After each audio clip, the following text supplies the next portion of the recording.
Hero بننا ہے وہ ضائع ہو جاتا ہے۔ تو میں آج کے اس پینل کے جو ہمارے اسکالرز ہیں ان کی طرف بڑھتے ہوئے پہلا سوال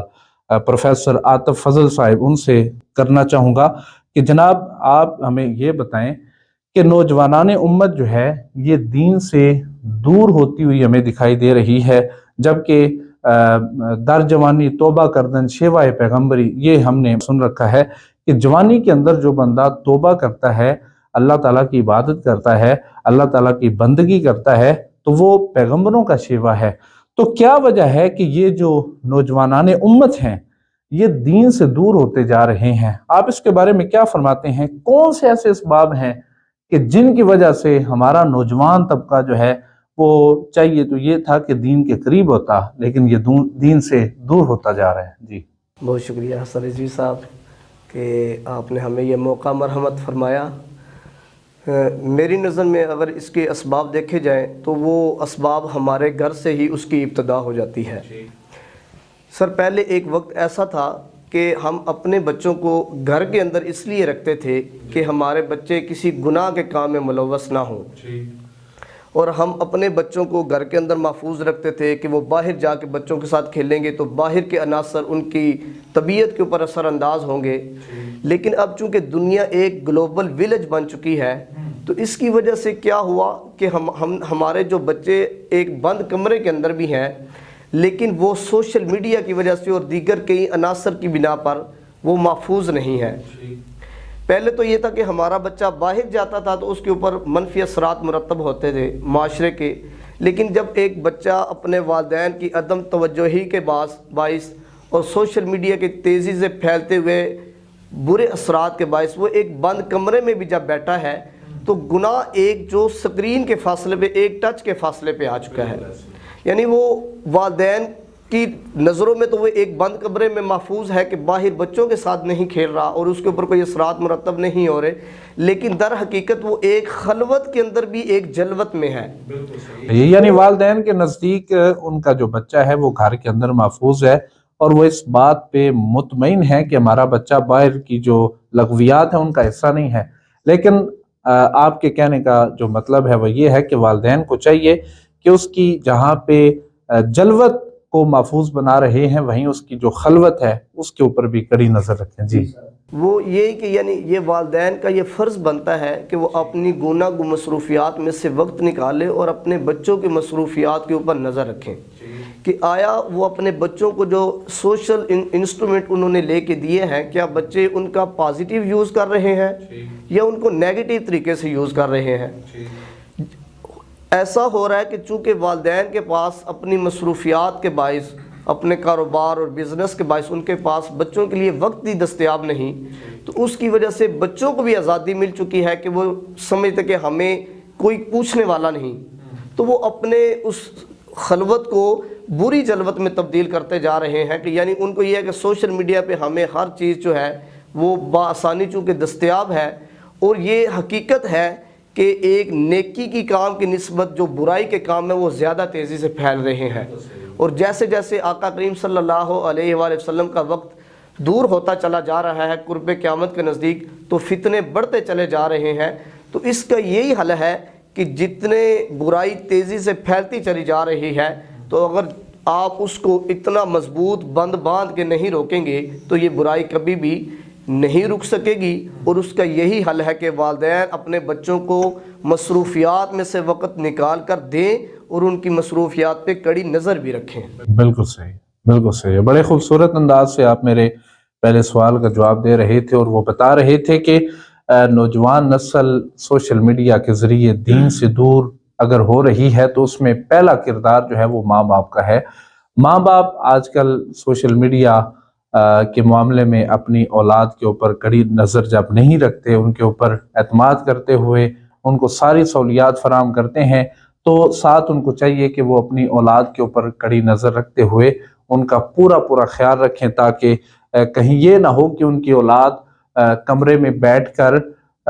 دین سے دوری کے جو معاملات ہیں، دین سے دوری کے جو کام ہیں وہ تو کرتی ہوئی نظر نہیں آ رہی۔ تو اس سلسلے میں بہرحال ان کا کہنا تھا کہ والدین جو ہیں وہ اپنا کردار ادا کر سکتے ہیں۔ علامہ راشد صاحب ہمارے ساتھ تشریف فرما ہے، میں ان کی طرف بڑھتے ہوئے سوال ان سے کرنا چاہوں گا کہ سوشل میڈیا کی مذمت بھی کرتے ہیں اور سوشل میڈیا کو برا بھلا بھی کہتے ہیں۔ سوشل میڈیا نے ہمارے ڈھیر سارے کام بگڑے بنائے بھی ہیں، ہمارا جو پیغام ہے وہ یہاں سے کئی ممالک میں اس نے پہنچایا ہے۔ بلا شبہ اس کے ہمارے ساتھ جو ہے وہ ثمرات ہیں، لیکن سوشل میڈیا کے جو اثرات ہیں جو ہماری نوجوان نسل کے اوپر اس کے پڑے ہیں، اس کے بارے میں چاہتا ہوں آپ ہمارے ناظرین کو ضرور بتائیں۔ بسم اللہ الرحمن الرحیم۔ جس طرح آپ نے حضرت بیان فرمایا کہ سوشل میڈیا بیسکلی یہ اپنے فوائد بھی رکھتا ہے اور نقصانات بھی۔ اگر اس کے فوائد کی طرف دیکھیں تو بے شمار ہیں۔ آج ہم جہاں لوگوں سے مخاطب ہیں کمرے میں بیٹھ کے، یہ سوشل میڈیا کا ہی فائدہ ہے۔ اگر سوشل میڈیا نہ ہوتا، جدید ٹیکنالوجی نہ ہوتی، تو شاید ہم اپنے اچھے طریقے سے یہ پیغامات نہ پہنچا سکتے۔ یہ اس کا پازیٹیو پہلو ہے۔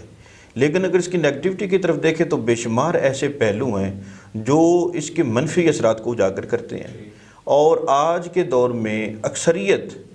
اللہ ماشاءاللہ اکثریت ہمارے جو نوجوان نسل، چونکہ آپ نے نوجوان نسل کے اعتبار سے سوال کیا ہے، ہماری نوجوان نسل جو ہے وہ اکثریت جو ہے وہ اس کے رو کے اندر بہہ چکی ہے۔ اس کا استعمال مثبت تو کرتے ہی ہیں لیکن بہت خال خال۔ اکثریت اس کے منفی پہلوؤں کی طرف جو ہے وہ زیادہ رغبت رکھتے ہیں، اور یہی وجہ ہے کہ اس کے منفی اثرات جو ہیں وہ ہمارے نوجوان نسلوں کی رویوں کے اندر ان کا اظہار ہو رہا ہے۔ وہ رویوں سے واضح ہوتے نظر آ رہے ہیں کہ ان کا جو ہے وہ سوشل میڈیا کا منفی اثر جو ہے وہ ہمارے معاشرتی رویوں پہ بالکل یہاں آشکارا ہے۔ اگر چند سال پہلے دیکھیں تو ایک نوجوان ایسا ہوتا تھا جو بڑوں کا احترام کرتا تھا، چھوٹوں سے شفقت کرنا، والدین کا کہا ماننا، بڑوں کی عزت کرنا۔ آج کا نوجوان بدقسمتی سے ایسا نہیں ہے۔ یہ سوشل میڈیا ہی ہے جس نے اس کو بگاڑ دیا ہے، بڑے کی تمیز ختم کر دی ہے، چھوٹوں سے شفقت ختم کر دی ہے، ماں باپ کا کہا نہیں مانا جا رہا، اور علماء کرام کی پگڑیاں اچھالی جا رہی ہیں۔ یہ سوشل میڈیا ہی ہے۔ حالانکہ پہلے تو یہ تھا کہ علماء کرام، اولیاء کرام کے نام عزتوں کے ساتھ پکارے جاتے تھے، جب ان کا نام لبوں پہ آتا تھا نگاہیں جھک جایا کرتی تھی، لیکن آج ایسا نہیں ہے۔ یہ سوشل میڈیا ہی ہے، اور پھر معذرت کے ساتھ اس میں ہمارا بہت کردار جو ہے وہ علماء کا بھی ہے، کہ علماء جب اس سوشل میڈیا کے بیٹھ کر لمبی لمبی چھوڑتے ہیں اور پھر ایک دوسرے کے خلاف تفرقہ بازی کی زبان استعمال کرتے ہیں، تو نوجوان نسل خالی و ذہن ہے۔ تو جب وہ خالی و ذہن ہے، اس نے جو پک کیا ہے وہی آگے پھیلائے گا۔ اب جو اس کو چیز اچھی لگتی ہے تو آگے پھیلاتی جائے گی۔ اب اس کی مثال زندہ جو ہے وہ آپ ہمارے یہاں ضلع منڈی بہاؤالدین کے ہمسائی ایک ضلع جہلم کی طرف اگر نگاہ دوڑائیں تو یہاں کو زندہ مثال مل جاتی ہے کہ جو ان حضرت کے فالورز ہیں ان کے اندر تمیز نام کی بہت کم چیزیں ہیں، اور بڑے کا احترام، چھوٹوں سے شفقت، اور پھر اولیاء کرام صلحاء کے احترام کرنا یہ مفقود ہوتا جا رہا ہے۔ اور یہ ساری چیزیں، ساری خرابیاں سوشل میڈیا کی ہی وجہ سے ہے۔ جہاں اس سوشل میڈیا نے ہمیں بڑے فوائد پہنچائے ہیں، معذرت کے ساتھ اس کے نقصانات اتنے بڑھ چکے ہیں جن کا ازالہ شاید صدیوں ممکن نہ ہو پائے۔ اور یہ صرف ہماری حد تک محدود نہیں ہے، آنے والی نسلیں جو ہے اس کے شر سے محفوظ نہیں ہیں۔ اب دیکھیے ہمارے یہاں ایک المیہ یہ ہے کہ سوشل میڈیا پہ جو چیز نظر آتی ہے فوراً شیئر کر دیتے ہیں۔ اب پتہ نہیں ہے کہ اس کی حقیقت کیا ہے، حالانکہ قرآن کا فرمان تو یہ ہے کہ یا ایھا الذین آمنوا ان جاءکم فاسق بنبأ فتبینوا، کہ جب تمہارے پاس فاسق خبر لاتا تحقیق کرو۔ تو یہاں سوشل میڈیا کے اوپر خبر کس نے چلائی ہے پتہ ہی نہیں ہے، خبر دینے والا کون ہے علم ہی نہیں ہے، آگے جو ہے وہ شیئر پہ شیئر کیے جا رہے ہیں، آگے بڑھائے جا رہے ہیں۔ تو اس کا مطلب یہ ہے کہ ہم یہ جو اگر وہ خبر سچی ہے پھر تو ٹھیک ہے، لیکن اگر خبر جھوٹی ہے تو پھر ہم نے کسی مسلمان بھائی پہ، کسی انسان پہ ہم نے تہمت لگائی ہے، کسی کی عزت کے ساتھ ہم نے کھلواڑ کیا ہے۔ تو یہ بروز قیامت ہمیں اس کے لیے جواب دہ ہونا پڑے گا۔ ہماری نوجوان نسل کو جو دیکھا دیکھی ان چیزوں کو شیئر کی جا رہی ہے، اور دیکھتے نہیں کہ یہ اس کا حقیقت کے ساتھ تعلق ہے یا نہیں ہے، تو ان چیزوں کے اوپر کنٹرول کرنا چاہیے۔ اور بالخصوص ہمارے جتنے حکومتی ادارے ہیں وہ کر سکتے ہیں، اگر وہ یوٹیوب کو چند سالوں کے لیے بین، چند ماہ کے لیے بین کر سکتے ہیں تو ان کے اوپر بھی کچھ ریسٹرکشن لگا سکتے ہیں۔ اگر کسی مخصوص مذہبی تنظیم کا اگر جو ہے وہ ہم حوالہ دیں تو پیج بلاک ہو جاتے ہیں، تو کیا وجہ ہے کہ اگر ورغل قسم کی چیزیں ہم وہاں سوشل میڈیا پہ اپلوڈ کریں تو وہ نہیں کر سکتے؟ لیکن وجہ یہ ہے چونکہ یہ اغیار کا اعلیٰ کار ہے، اور اغیار چاہتے یہ ہے کہ نوجوان نسل جو ہے اس کا پسندیدہ مشغلہ یہ ہے کہ سوشل میڈیا پہ ورگل قسم کی چیزیں ہوں اور وہ سامنے ہوں، عیاں ہوں، اریاں ہوں. یہی تو نوجوان کو چاہیے، کیونکہ یہ چیز جو ہے اس کو اپنے دین سے دور کرتے جا رہی ہے. اور مغرب نہیں چاہتا کہ نوجوان اپنے دین کے ساتھ جڑے، وہ اپنے حضور کے ساتھ جڑے، اپنے دین اسلام کے احکام کے ساتھ جڑے. وہ نہیں چاہتا. وہ ہمیشہ یہ چاہتا ہے، اس کا ہمیشہ سے یہ طریقہ کار رہا ہے کہ امت مسلمہ کو اپنے دین سے دور کیا جائے. اور اس کے لیے سب سے اس دور کے اندر بہترین جو ٹول ہے وہ سوشل میڈیا ہے. اس کے نقصانات کا اس سے آپ اندازہ لگا سکتے ہیں. بالکل صحیح ہے، بالکل صحیح ہے. بڑی خوبصورت باتیں آپ نے کی ہیں. اور دور حاضر کے جتنے فتنے ہیں، جتنے فساد پھیلانے والے اجزاء ہیں، یا جتنے فساد پھیلانے والے لوگ ہیں، ان کا سد باب کرتے ہوئے ہمیں ایک اہم پوائنٹ کی طرف وہ توجہ دلا رہے تھے کہ آج کل سوشل میڈیا کے اوپر ہم صرف یہ تو دیکھتے ہیں کہ میرے اتنے لاکھ فالورز ہو گئے ہیں، تو کیا ہم نے کبھی غور کیا ہے کہ یہ جو میرے اتنے لاکھوں یا ملین فالورز ہیں،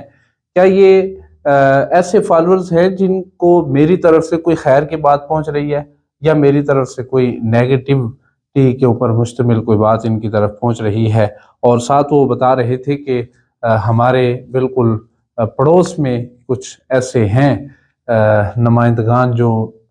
نوجوان نسل کے احساسات کے ساتھ کھیل کر ان کو دین سے دور کر رہے ہیں. ظاہر دین علامہ صاحب ہمیں علماء نے سکھایا ہے، ہمارے اسلاف نے سکھایا ہے، اکابرین نے سکھایا ہے. تو اگر ہم اکابرین سے، اسلاف سے، اولیاء سے نوجوان نسل کو متنفر کریں گے تو پھر اس کا یہی حل نکلے گا، اور یہی اس کا نتیجہ ہوگا کہ نوجوان نسل اولیاء سے بھی متنفر ہوگی، اور اولیاء سے جب متنفر ہو گئی تو پھر دین سے دوری جو ہے وہ لازم ہے. بڑی خوبصورت باتیں ہو رہی ہیں. میں پروفیسر عاطف فضل صاحب ان سے یہ سوال لینا چاہوں گا کہ آپ ہمیں سر بتائیے کہ بیرونی عناصر بھی ہیں کچھ، صرف سوشل میڈیا کو مورد الزام نہیں ٹھہرا سکتے، اس میں ظاہر ہے کچھ اچھے لوگ بھی ہیں، وہ اپنا اچھا کردار ادا کر رہے ہیں. تو آپ بتائیے گا کہ کچھ بیرونی عناصر بھی ہیں جو ہماری نوجوان نسل کے بگاڑ میں اپنا کردار ادا کر رہے ہیں. جی، جیسے علامہ راشد صاحب بات بیان کر رہے تھے تو میں اس کو ہی کنٹینیو کرنا چاہوں گا کہ واقعتاً ان کو یہ جو بیرونی طاقتیں ہیں ان کو ایک بڑا خوبصورت نام دیا گیا ہے کہ طاغوتی قوتیں، شیطانی قوتیں جو ہوتی ہیں، کہ یہ قوتیں بھی جو ہیں وہ اس وقت ہمارے نوجوان امت کے اوپر بہت برے طریقے سے اثر انداز ہو رہی ہیں. وہ کس طریقے سے، یعنی انہوں نے چند حربے اختیار کیے ہیں. جیسے مثال کے طور پہ وہ اپنے سوشل میڈیا کا بھی استعمال کرتے ہیں. اس کے علاوہ وہ بہت ساری کتب جو ہیں انہوں نے یہ لکھی ہیں جس کی وجہ سے ہماری نوجوان امت کے اوپر اس وقت بہت برے اثرات مرتب ہو چکے ہیں. اور ایسے افکار جو ہیں وہ ہماری نوجوان نسل کے ذہنوں کے اندر جو ہیں وہ انوالو کیے جاتے ہیں، جس کی وجہ سے وہ منتشر ذہن ہو جاتے ہیں. یعنی ان کی ذہن کے اندر دو رائے پیدا ہو جاتی ہیں کہ یعنی چیزوں کو مشکوک کیا جا رہا ہے. تو اس میں سمجھتا ہوں کہ سب سے پہلے اس وقت جو ہے، اگر آپ ماضی میں دیکھیں تو اس وقت تو کتابیں زیادہ اثر انداز ہوتی تھی کیونکہ کتابوں کا ایک دور تھا. تو اس میں مستشرقین کا ایک پازیٹیو رول بھی رہا ہے. یعنی انہوں نے کچھ مستشرقین ایسے تھے کہ جنہوں نے صرف تحقیق کی غرض سے کتابیں لکھی اور اسلام کی تعریف بھی کی. لیکن ان میں سے جو دوسرے لوگ تھے چونکہ وہ دین سے بیزار تھے اور ان کا یہ مقصد تھا، ان کا نصب العین ہی یہ تھا کہ ہم نے اس امت کو اور مسلمانان جو ہے ان کو دین سے دور کرنا ہے. تو وہ اگر نیک نیتی سے بھی اپنا آپ پیش کرتے تھے لیکن اس میں وہ ایسی چیزیں گڑمٹ کر دیتے تھے جس میں وہ قرآن کو اور حضور سرور عالم صلی اللہ علیہ وسلم کی سنت کو اور یہ دیگر یعنی جو چیزیں ہیں ان کو مشکوک کرنے کی کوشش کرتے تھے. کیونکہ یہ ہمارے اولین مصادر ہیں، قرآن، حدیث اور صحابہ کرام کی زندگی. تو انہوں نے حضور صلی اللہ علیہ وسلم کی زندگی کو اس طریقے سے پیش کیا کہ جس سے امت کی دماغوں میں یہ بات چلی جائے کہ یہ چیزیں کس طرح سے ہو سکتی ہیں، یعنی ان میں شکوک و شبہات پیدا ہو جائیں. تو یعنی ان کی کتابوں نے ہماری جو نوجوان امت ہے اس میں بہت برے اثرات مرتب کیے ہیں اور ان کا جو ہے وہ آج تک ہم بھگت رہے ہیں. یعنی وہ کتابوں میں آ چکی ہیں اور مستشرقین کی ایک بہت لمبی فہرست ہے. لیکن اگر دور حاضر کے حوالے سے دیکھا جائے تو اس وقت چونکہ سوشل میڈیا کا دور ہے تو سوشل میڈیا پہ بھی ان کا مقصد صرف یہ نہیں ہوتا کہ اپنے وہ کوئی پیج ہیں یا ان چیزوں کو وہ صرف اپنے فالورز بڑھا رہے ہیں، بلکہ ان کا الٹیمیٹ مقصد یہ ہوتا ہے کہ اس امت کو اس کے پیغمبر سے دور کر دو۔ فاقہ کش جو موت سے ڈرتا نہیں ذرا، روح محمد اس کے جسم سے نکال دو۔ تو وہ جب روح محمد نکل گئی تو باقی تو سب کچھ ختم۔ تو سوشل میڈیا کو انہوں نے اس طریقے سے، اور باقاعدہ طور پہ حسن صاحب یہ انڈیا کے جو کچھ رہنما ان کے گزرے ہیں تو ان کے یہ باقاعدہ بیان جاری ہوئے ہیں کہ ہم نے اپنی ثقافت اور تہذیب کے ذریعے سے مسلمانوں کو مغلوب کر لیا ہے، اور انہوں نے ایسی چیزیں سوشل میڈیا پہ ڈالی ہیں جس کی وجہ سے ہماری جو نوجوان نسل ہے وہ باقاعدہ طور پہ دین سے دور ہوئی ہے، اور وہ دن بدن جو ہے ان کے اوپر ان کے اثرات مرتب ہوتے چلے جا رہے ہیں، جس کی وجہ سے ہماری، اور اگر آپ ایک اندازے کے مطابق بھی دیکھیں، یہ تحقیق سامنے بھی آ چکی ہے کہ پوری دنیا میں تو اثرات گئے ہیں، لیکن پاکستان اس وقت نیگیٹو سوشل میڈیا کے حوالے سے کہتے ہیں کہ پہلے نمبر پہ ہے۔ تو اس سائڈ سے اگر دیکھا جائے تو یہ پہلے نمبر پہ ہے، لیکن دوسری سائڈ سے وہ بھی یہی چاہتے ہیں کہ یہ پہلے نمبر پہ ہوں، کیونکہ پاکستان میں اسلام ایک بہت بنیادی اہمیت کا حامل ہے۔ جتنا پاکستان میں اسلام کا دورہ ہے وہ باقی ممالک میں اتنی اس کی کثرت نہیں، تو ان کا الٹیمیٹلی ٹارگٹ یہاں کے نوجوان ہیں، تو وہ اپنے سوشل میڈیا، تو یہی وجہ گلوبل ویلیج یہی ہے کہ مشرق کی چیزوں کے مغرب کے اوپر اثرات آ رہے ہیں اور مغرب کے مشرق کے اوپر اثرات مرتب ہو رہے ہیں۔ تو یہ وہ یعنی کہ کچھ چیزیں ہیں جس کی وجہ سے ہماری نوجوان نسل دین سے دور ہو رہی ہے۔ بالکل صحیح ہے، بڑی خوبصورت باتیں آپ نے کی ہیں، اور آپ نے بھی بلا شبہ ان اثرات کی طرف اور ان جو سوشل میڈیا کے پلیٹ فارمز ہیں اور ان کے جو ناقص منصوبے ہیں جن کی وجہ سے، جن کو بنیاد بنا کے وہ نوجوان نسل کو اپنی طرف مائل کر رہے ہیں، اور بلا شبہ انہوں نے جب یہ دیکھا کہ لوگوں کے اوپر ہمارا جادو نہیں چل رہا، تو انہوں نے نوجوان نسل کو ایک ایسا جو کھلونا ہے وہ دیا جس کو سوشل میڈیا کہتے ہیں، اور یہ ان کا منصوبہ اتنا کامیاب ہوا کہ آج ہم اس کے جو اثرات ہیں وہ اپنی آنکھوں سے دیکھ رہے ہیں۔ ہر جو نوجوان ہے وہ اپنی ذات تک جو ہے وہ سوشل میڈیا کے اوپر پورا دانشور ہے، اپنے اپنے فلاسفے ہیں اور اپنے اپنے معاملات ہیں، اپنے اپنے بیانات ہیں۔ تو یہی وجہ ہے کہ یہود و نصارہ اس بات کے اوپر جو ہے وہ کامیاب ہو گئی اپنے ایجنڈے کے اوپر کہ انہوں نے نوجوان نسل کو خراب کرنے کے لیے اپنے تمام مشن کامیاب بنا لیے ہیں۔ اور حضور نبی کریم صلی اللہ علیہ وسلم کا فرمان مجھے یہاں یاد آ رہا ہے کہ حضور نے فرمایا، یہ جو یہود و نصارہ ہیں، قرآن میں بھی ہے کہ یہ تمہارے کبھی بھی دوست نہیں ہو سکتے، اور آج ہم یہود و نصارہ سے ٹیکنالوجی لیتے ہیں، ان سے ہم سوشل میڈیا کے جو انسٹرومنٹس ہیں وہ خریدتے ہیں، تو پھر اس کا نتیجہ الٹیمیٹ یہی نکلے گا کہ ہم ان کے جو پھینکے ہوئے بیج ہیں، جو پھینکا ہوا دانہ ہے سوشل میڈیا کی صورت میں، ہم اس کے شکنجے میں دن بدن آتے جا رہے ہیں۔ تو بڑی خوبصورت باتیں چل رہی ہیں۔ میں بریک سے پہلے ایک سوال علامہ راشد صاحب سے کرنا چاہوں گا کہ سر اس میں بتائیے گا، پہلے بھی آپ نے بتایا کہ والدین کے کچھ ذمہ داریاں ہیں، والدین کے اوپر کچھ حقوق ہیں کہ وہ اپنی اولاد کو بہتر راہ پہ گامزن کرنے کے لیے اپنا کردار ادا کر سکیں، تو میں چاہوں گا کہ مزید کچھ والدین کی جو ذمہ داریاں ہیں وہ ہمارے ناظرین کو ضرور بتائیں۔ جی حضرت، بالکل والدین ہی اس میں اہم ذمہ داری نبھا سکتے ہیں، اگرچہ والدین کے ہاتھ میں اب رہا کچھ نہیں ہے کہ نوجوان نسل جو ہے وہ اتنی آگے بڑھ چکی ہے کہ والدین بیچارہ کچھ نہیں کر سکتے، ایون کہ اساتذہ کرام بھی آج جو ہے الا ماشاء اللہ ان کے ہاتھ میں کچھ نہیں رہا، کیونکہ نوجوان نسل اتنی آزاد اور آوارہ، اگر آپ محسوس نہ کریں تو لفظ استعمال کروں، کہ ہو چکی ہے کہ جس کو لگام ڈالنے والا کوئی نہیں ہے۔ لیکن پھر بھی والدین کی ذمہ داری ہے کہ وہ ان کو سنبھالیں، اور اصل چیز یہ ہے کہ ہمارے معاشرے کے اندر دیہاتی علاقوں میں اگر دیکھیں تو قدرے بہتری نظر آتی ہے کہ وہاں والدین کو کچھ نہ کچھ احساس ہے اپنی اولاد کا کہ ان چیزوں کے اندر نہ پڑے، لیکن شہری علاقہ جات کے اندر دیکھا جائے تو وہاں تو احساس تک ختم ہو گیا۔ وہ کیا کہا کہ وائے ناکامی متاع کارواں جاتا رہا، کارواں کے دل سے احساس زیاں جاتا رہا، تو یہ تو احساس ہی ختم ہو گیا۔ ان والدین کو احساس ہی نہیں رہا کہ ہماری اولاد کن جو ہے وہ چیزوں کے اندر پڑ گئی ہے کہ ہم ان کو پیچھے کھینچیں۔ اس لیے حالانکہ قرآن حکیم کا واضح فرمان ہے، یا ایھا الذین آمنوا قوا انفسکم واہلیکم نارا، کہ اپنی ذات کو بھی بچاؤ اور اپنی اہل کو بھی بچاؤ آگ سے. لیکن یہ ایسا آگ کا انگارہ ہے, ہم دیکھ رہے ہیں آگ کا انگارہ ہے. خود کہیں نہ کہیں والدین بچنے کی کوشش کرتے ہیں لیکن اولاد کو نہیں بچا رہا ہے. کہتے ہیں ٹھیک ہے جی مزے کریں, اولاد جوان ہے, ہم کیا کر سکتے ہیں. حالانکہ ایسا نہیں ہے, اولاد بھی آخرکار اللہ کے احکامات کے تابع تو ہے. ان کو کم از کم اپنے رب کے فرامین جو ہے ان کی اہمیت کو ان کے سامنے اجاگر کرنی چاہیے. سب سے اہم چیز جو ہے اگر جو والدین کر سکتے ہیں وہ ان کو تعلیم دلوا سکتے ہیں. اگر تعلیم اور شعور یہ والدین اگر اپنی اولاد تک پہنچائیں تو اس کے اثرات پہ بھی مثبت جو ہے وہ چیزیں دیکھنے کو مل سکتی ہیں. اور اگر والدین اس اعتبار سے اس جہت سے اپنی ذمہ داری پوریاں نہیں کرتے, اپنی اولاد کو تعلیم و تربیت جو ہے اس کا اہتمام نہیں کرتے, ہاں بسا اوقات تعلیم دی جاتی ہے لیکن تربیت کا میدان جو ہے وہ خالی ہے. یہاں بڑی محرومیاں ہیں. یہاں جو ہے نا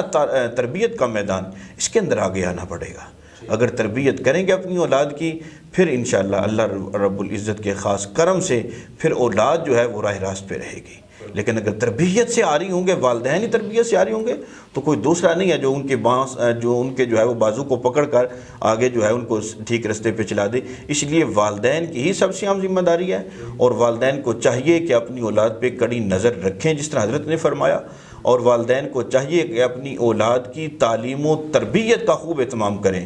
اور پھر یہاں میں ایک اہم نقطہ عرض کرنا چاہوں گا کہ والدین کو چاہیے کہ قبل اس کے کہ ان کی اولاد ان کے ہاتھ سے نکل جائے, پہلے جو تربیت کے مراحل ہیں, جو تربیت کی عمر ہے, اس عمر کے اندر تربیت کرے. اور آج جدید جو ہے یہ جو ہے وہ سامنے چیز آئی ہے کہ آج جدید انفارمیشن سامنے آئی ہے کہ 7 سال کی عمر تک جو بچہ ہے جو اس نے بننا ہوتا ہے وہ بن جاتا ہے. اس کے بعد وہ آپ کے قابو نہیں آتا. 7 سال کی عمر تک ہم کہتے ہیں ٹھیک ہے جی بچہ کھیلنے دیں, بھائی نہیں, 7 سال تک آپ اس کی جو تربیت کریں گے وہ چیزیں جو وہ اڈاپٹ کرے گا ساری زندگی اس کی عادت بن کے رہ جائے گی. اگر یہاں تک ہم محدود رکھیں گے نہیں جی 7 سال کی عمر تک جی بچہ چھوٹا جو مرضی کرتا رہے تو پھر وہ آپ کے ہاتھ آنے والا نہیں ہے. اور پھر حضور علیہ السلام نے بھی اسی وجہ سے 10 سال کی عمر میں کہا تھا کہ نماز پڑھنے کا حکم دو. 7 سال کی عمر کو پہنچ جائے تو نماز کا کہاؤ, اگر نہیں پڑھتا 10 سال کی عمر میں مار کے نماز پڑھاؤ, کیونکہ یہ عمر ہے کہ اس کے بعد اگر وہ نماز کی عادت نہیں بنا پایا تو نہیں بنے گی عادت. اس لیے والدین کو چاہیے کہ کم از کم 10 سال سے پہلے اپنی اولاد کو جس رستے پہ وہ چاہتے ہیں لگے اس رستے کا راہی بنے. اور پھر میں یہاں بات اگر طویل نہ ہو رہی ہو تو یہ بھی عرض کرنا چاہوں گا کہ والدین کو اپنا کردار بھی سامنے دیکھنا چاہیے. ہم چاہتے ہیں کہ ہمارے بچے جھوٹ نہ بولیں, لیکن جب گھر ہمارا کو پوچھنے آتا ہے نا, ہم ہی اپنے چھوٹے بچوں کو بھیجتے ہیں جاؤ جی کہو ابا گھر نہیں ہے, تو خود بتائیں ابو جان کہہ رہے ہیں کہ گھر نہیں ہوں میں. تو یہ اگر ہمیں دیکھنا ہے نا کہ اگر ہم اپنی اولاد کی تربیت کس ڈگر پہ کرنا چاہتے ہیں, اگر چاہتے ہیں کہ ہماری اولاد سچ بولے, اچھی تربیت کے حامل ہوں, تو پھر ہمیں اپنے اچھے کردار کا اظہار کرنا ہوگا. ہمارا عمل ان کے لیے جی, تو پھر انشاءاللہ رب العزت یہ جو ہے اس کے مثبت اثرات یہ سامنے آپ کے ہوں گے. بالکل صحیح ہے, بڑی خوبصورت بات آپ نے بھی بتائی ہے. اور والدین کی کیا کردار ہیں, والدین کے کیا رول ہو سکتے ہیں, یہ اس کے اوپر بڑی خوبصورت باتیں چل رہی تھیں. اور میں یہاں پہ بریک سے پہلے ایک یہ بھی بات ان کی بات کی تائید کرتے ہوئے کہنا چاہوں گا کہ آج کل والدین کے ہاتھ میں موبائل ہوتا ہے, سوشل میڈیا کا استعمال ہے, سوشل میڈیا کے اندر خود کو مگن کر رکھا ہے, اور بچہ کن کاموں میں مصروف ہے, کیا کر رہا ہے, کیا چیز سن رہا ہے, کیا سوشل میڈیا پہ دیکھ رہا ہے. والدین اپنے موبائل میں مصروف ہیں, اولاد اپنے موبائل میں مصروف ہے. تو جب یہ نظام ہوگا اور یہ گھر کا ماحول ہوگا تو پھر اس گھر میں حسنین کریمین کی تعلیمات پہ عمل پیرا اولاد جنم نہیں لے سکتی. اس گھر میں وہ بیٹی کبھی بھی پیدا نہیں ہو سکتی جو فاطمہ الزہرا سلام اللہ علیہا کی تعلیمات پہ عمل پیرا ہو. کیونکہ یہاں پہ میں سوچ رہا تھا کہ اولاد میں بیٹے بھی آتے ہیں, بیٹیاں بھی آتی ہیں, تو بیٹے کا بگڑ جانا یہ ایک معمولی سی بات ہے. لیکن یہاں تو آج کل بیٹیاں ہیں وہ سوشل میڈیا کے شکنجے میں اس قدر مبتلا ہو چکی ہیں اور اس قدر پھنس چکی ہیں کہ دیکھا دیکھی جینز کا کلچر عام ہوتا جا رہا ہے. سر کے اوپر دوپٹہ جو ہے, جو ردا ہے, جو عظمت کی نشانی ہے, وہ سرکتی جا رہی ہے. وجہ کیا ہے؟ سوشل میڈیا کے اوپر. اب دیکھتے ہیں, اب اس کا دور ہے. ابا جان آپ ہمیں اس بات پہ کیوں ڈانٹتے ہیں؟ بات چل رہی تھی نوجوانان امت کی سوشل میڈیا کے ذریعے جو کردار سازی ہو رہی ہے وہ مثبت کیسے ہو سکتی ہے، منفی کیسے ہو سکتی ہے، اسی کے اوپر بات چل رہی تھی۔ تو میں اپنے اس سیشن کے آخری سوال کی طرف بڑھتا ہوں، اور اس کے بعد ہمارے ساتھ پروفیسر صاحب موجود ہیں، ان سے بھی ہم نے اظہار خیالات لینا ہے۔ ہمارے ساتھ عاطف فضل صاحب ہیں۔ جناب، مخلوط نظام تعلیم کا اس میں بڑا اہم کردار ہے۔ ظاہر ہے سوشل میڈیا کے اوپر جب ہمارا بچہ دیکھتا ہے کہ فلاں یونیورسٹی کے اندر بچے اور بچیاں اکٹھے پڑھ رہے ہیں، اکٹھے تعلیم حاصل کر رہے ہیں اور وہ عیاشیاں کر رہے ہیں، تو ظاہر ہے ایک احساس کمتری کا شکار بچہ ہو جاتا ہے، اور دل میں ایک خواہش جنم لیتی ہے کہ کیوں نہ میں بھی اس ماحول کا حصہ بن کے تعلیم حاصل کروں۔ اور وہ گھر سے تو تعلیم حاصل کرنے نکلتا ہے، لیکن وہاں جا کے اس ماحول میں ایسا سما جاتا ہے کہ جو بچے اور بچیاں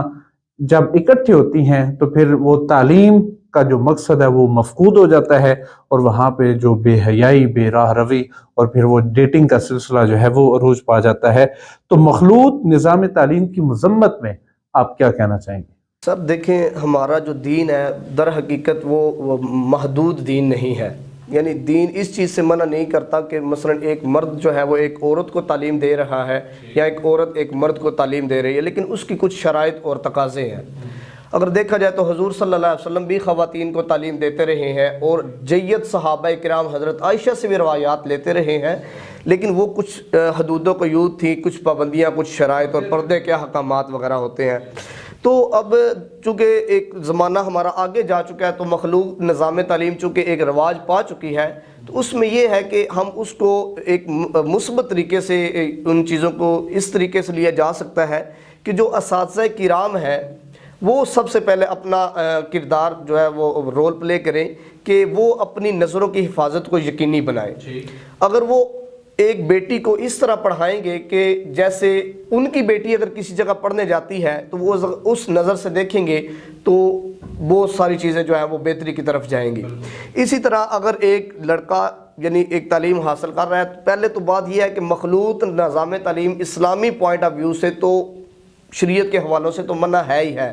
لیکن چونکہ ہمارے اس وقت کالج اور یونیورسٹیوں میں یہ تعلیم چل رہی ہے، تو اس کا پھر یہی ہے کہ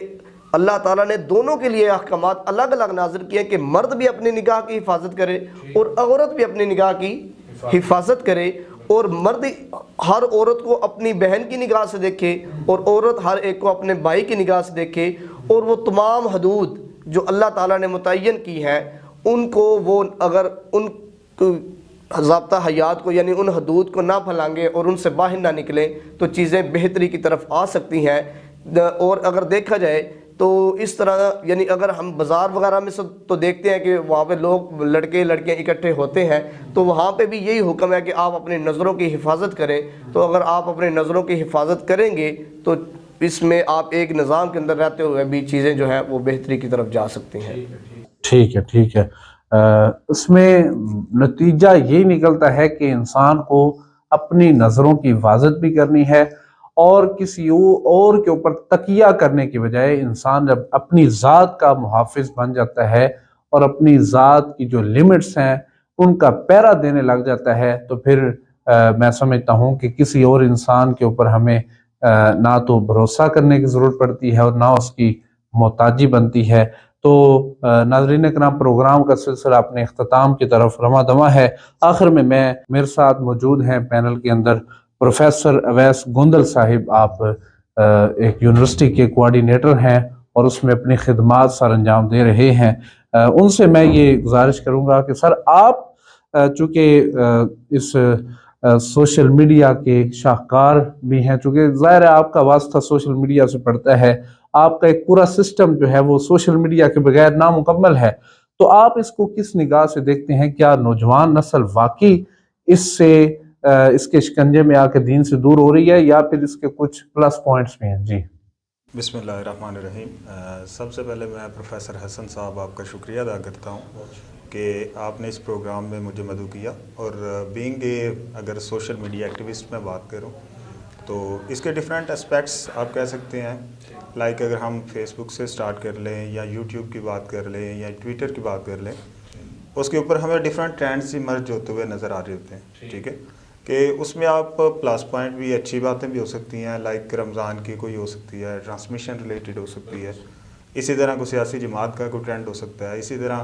کوئی ولگیرٹی کا ایون ٹرینڈ ہو سکتا ہے۔ اب یہ سوشل میڈیا پریارٹیز ہیں، آپ ان میں سے سلیکٹ کیا کرنا چاہ رہے ہیں۔ اسی طرح اگر ہم یوٹیوب کی بات کرتے ہیں تو اس میں آپ کی سبسکرپشن جسے آپ کہتے ہیں، یا ایون آپ وہ ایون ہم بھی ورڈ یوز کر رہے ہوتے ہیں سبسکرپشن اور ساتھ بیل آئیکن، آپ جو سبسکرائبر ہیں جس چیز کے، تو ڈیفینیٹلی وہ چیزیں آپ کو بلنک کر رہی ہوں گی، ٹھیک ہے، اور وہ آپ کی پریارٹیز میں شامل ہیں، ٹھیک ہے۔ اگر آپ پازیٹیو وے میں اس کو لے کے چلتے ہیں پھر بھی اچھی بات ہے، نیگیٹو تو آلریڈی علماء کرام نے سارا ایکسپلین کیا ہے کہ وہ ولگیرٹی ہے اور وہ ہمیں کسی اور سائڈ پہ لے کے جاتی ہے۔ اسی طرح اگر ہم بات کرتے ہیں فیس بک کی بات کر لیں، اس کے اوپر بھی آپ کے واچ آورز ہیں، ٹھیک ہے، آپ جس چیز کو زیادہ پریفر کرتے ہیں، آپ کی آرٹیفیشیل انٹیلیجنس ڈیٹیکٹ ہو رہی ہے کہ آپ کی پریارٹیز کیا ہیں، وہی چیزیں آپ کو بار بار وہ شو ہوتی رہیں گی، ٹھیک ہے۔ اسی طرح age restrictions different search engine کے اوپر لگ سکتی ہے، ایون والدین، میرے خیال میں والدین وہ یوز کر سکتے ہیں یوٹیوب کے اوپر، ایون چلڈرن کے لیے وہ اسپیسیفک کیٹیگری ہے، اس کو یوٹیلائز کیا جا سکتا ہے۔ اس طرح ہم ان چیزوں کو اوور کم کر سکتے ہیں، کیونکہ ہمیں اب سوشل میڈیا کے ساتھ جینا سیکھنا ہے، ہم اس کو ڈینائی بھی نہیں کر سکتے، ہم اس کو کمپلیٹلی اڈاپٹ بھی، اب اس کے بغیر چارہ کار بھی نہیں۔ ڈیفینیٹلی ہم سوشل میڈیا ایون مارکیٹنگ ہے، کسی بھی اس کو، میرے خیال میں یہ ایک ایسا ٹاپک ہے جس کو آپ گھنٹوں اس کے اوپر بحث کرتے رہیں تو اس کا یہی ہے کہ اس کو ہم وائنڈ اپ کر ہی نہیں سکتے، ٹھیک ہے۔ اس کی افادیت بھی بہت زیادہ ہے اور اس کے نقصانات بھی بہت زیادہ ہیں، ٹھیک ہے۔ تھینک یو سو مچ، آپ نے مجھے ٹائم دیا۔ جی بالکل، بہت شکریہ پروفیسر صاحب، آپ نے یقیناً کچھ ایسے پہلو اجاگر کیے ہیں کہ جو علماء کی نظر میں نہیں ہوتے، چونکہ ظاہر ہے آپ کا واسطہ سوشل میڈیا کے ساتھ پڑتا رہتا ہے اور آپ سارا دن، آپ کا کام یہ ہے کہ انٹرنیٹ کا استعمال کر کے ذرائع ابلاغ کو مؤثر سے مؤثر ترین بنایا جائے۔ اور بالکل آپ کی بات سے میں بالکل ایگری کرنا چاہوں گا کہ جہاں پہ سوشل میڈیا کا جو سمندر ہے وہ بحر بے کراں ہے، وہیں پہ اس کے اندر کچھ حدود و قیود بھی ہیں جن کو اگر ہم اپنا لیں، جن کے اوپر ہم اپلائی کر لیں، عمل کر لیں، تو پھر ہماری جو نسل ہے، جو اولاد ہے، وہ ان سے بچ سکتی ہے۔ بلکہ اپنا یوٹیوب کڈز کے نام پہ میں ایک دیکھ رہا تھا ایپلیکیشن موجود ہے، اگر آپ وہ کر لیں بچے کے لیے، اگر آپ کا بچہ باز نہیں آ رہا، وہ ضد کر رہا ہے، آپ اس کے لیے وہ ایپلیکیشن کر لیں، اس میں صرف بچوں کے ریلیونٹ جو کارٹونز وغیرہ ہیں، ان کی انٹرٹینمنٹ ہے، وہ موجود ہے۔ اسی طرح اور بھی کافی چیزیں ہیں، لیکن میں ایک چیز ایڈ کرنا چاہوں گا کہ اگر ہم بات کرتے ہیں یوٹیوب پہ، جیسے آپ چلڈرن ایپلیکیشن یا اس کی ریسٹرکشن سیٹ کرتے ہیں، اس میں ہمارے ڈفرینٹ اسکول آف تھاٹس ہیں، انہوں نے اپنے ایون کارٹون لانچ کیے ہیں، ٹھیک ہے۔ اس میں میرے خیال میں بڑے اچھے الفاظ ان کا یوز اور روزمرہ کے الفاظ بچہ کیسے یوز کرتا ہے وہ بے شک السلام علیکم ورحمۃ اللہ وبرکاتہ، یا اس لیول پہ ایون ان کا بچوں کا آپس میں نام سیدھا بلانا، سچ بولنا، نماز کی عادت، یہ ساری بیسک پہلو ہیں، وہ بہت سارے میں سمجھتا ہوں کہ بہت اچھا پہلو ہے۔ اس پہ ایون آپ بچے جو ہیں وہ آپ کے روزمرہ زندگی سے سیکھتے ہیں۔ بچے کو آپ ایون ریسٹرکشن کریں گے تو میرے خیال میں وہ باغی ہو جائے گا۔ اگر آپ جیسے آلریڈی حضرت صاحب ایکسپلین کر رہے تھے اس چیز کو کہ اگر ہم دیکھتے ہیں کہ والدین اس کو زور زبردستی، اگر والدین خود نماز پڑھے ہیں تو ڈیفینیٹلی وہ بچہ بھی اس چیز کو اچھا سمجھے گا، سچ بولے گا، جیسے آپ نے آلریڈی ایکسپلین کیا اس چیز کو، وہ سچ بولے گا اور ان چیزوں کو وہ اچھا یا برا۔ ایون میں اس کے ریسرچ دیکھ رہا تھا، جیپنیز جو ہیں وہ بیسک اپنے جو ان کے نیو بارن بیبیز سے لے کے یا اس کے جو سمجھ لے کے بچے جسے آپ پرائمری لیول تک کہتے ہیں، ان کے سارے فنڈامنٹس کے اوپر کام کرتے ہیں کہ اس کو ڈیلی جو کام کرنے والے ہیں، کوئی سچ بولنے والا ہے یا صفائی ہے یا اس کا اپنا خیال ہے، کیئر ہے، پیرنٹل کیئر ہے، یہ ساری چیزیں ان کو سکھائی جاتی ہیں۔ انڈیپینڈنٹ وہ کیسے سروائیو کر سکتا ہے، یہ ساری چیزیں میرے خیال میں جن کو ہم بروے کار لا کے ہم اپنے سارے معاملات حل کر سکتے ہیں۔ بالکل صحیح ہے، آپ نے بار دیگر آپ کا سر شکریہ ادا کرتے ہیں، آپ نے ہمیں ٹائم دیا اور ہمارے پینل کا حصہ بنے۔ ظاہر ہے علماء اپنی قرآن و حدیث کی روشنی میں کسی موضوع کے اوپر سیر اصل گفتگو کرتے ہیں، وہیں پہ ہمیں سوشل میڈیا جو ایکٹیوسٹ ہیں ان کی بھی ضرورت پڑتی ہے اور ہمارے پینل کا حصہ بنتے رہتے ہیں اور انشاءاللہ آئندہ بھی بنتے رہیں گے۔ تو ان تمام کلمات کے ساتھ اور اس میسج کے ساتھ میں اپنے پروگرام کا اختتام کرنا چاہوں گا کہ جہاں سے مرضی آپ غور و خوض کر لیں، یہاں پہ آپ کو والدین کو اپنا کردار ادا کرنا پڑے گا، آپ کو اپنی اولاد کے اوپر کڑی نظر رکھتے ہوئے ان کے تمام معاملات جو ہیں وہ ملاحظہ کرنا ہوں گے، جس سے آپ کا جو بچہ ہے وہ آٹومیٹکلی بہتری کی طرف جائے گا۔ اور ایک اور بڑی اہم پوائنٹ پروفیسر صاحب نے ریز کیا ہے کہ اگر بچے کو ہم ڈانٹ کے کسی چیز سے منع کریں گے تو وہ باغی ہو جائے گا، اس کی طبیعت میں بغاوت آ جائے گی اور وہ ان حدود کو لازمی کراس کرے گا اور کہے گا کہ دیکھوں تو صحیح اس میں ہے کیا جس سے میرا والد یا میری والدہ مجھے منع کر رہی ہے۔ تو آپ خود اپنا جو استعمال ہے وہ مثبت کریں، آپ کی اولاد آٹومیٹکلی جو ہے وہ مثبت کاموں کی طرف بڑھے گی۔ تو انہی کلمات کے ساتھ اور انہی احساسات کے ساتھ، انہی جذبات کے ساتھ میں اپنے پروگرام کا اختتام کرنا چاہوں گا۔ یہ پروگرام جو ہے یہ دارالعلوم محمدیہ غوثیہ مصطفیٰ آباد اور ادارہ معارف القرآن کشمیر کالونی کراچی اور زم منرل واٹر جو ہے ان کے اشتراک سے ان کے پلیٹ فارم سے یہ ہم آپ کے سامنے لا رہے ہیں۔ انہی کلمات کے ساتھ اپنے میزبان حسن رضا رضوی کو اجازت دیجیے۔ اللہ نگہبان۔